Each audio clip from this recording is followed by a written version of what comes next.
Anasema wakati ambapo utakapoingia mahali ambako moyo wako unatamani kufika, wakati utakapoifikia level ya huduma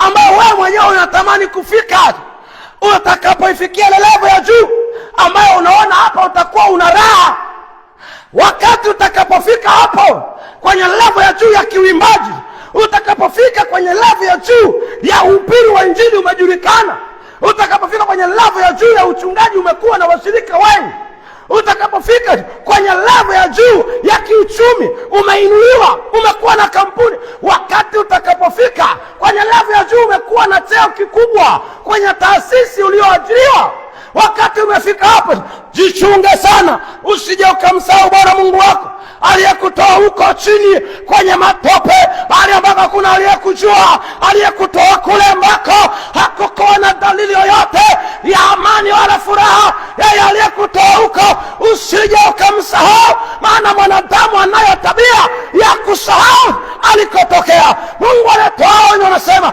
usije ukasahau, maana kama utasahau ni kusema hivi, you are blocking yourself, you are blocking your way yourself. Usinifikisha huko, maana nikifika huko nitajaa kiburi. Watch up yourself, brother. Hallelujah.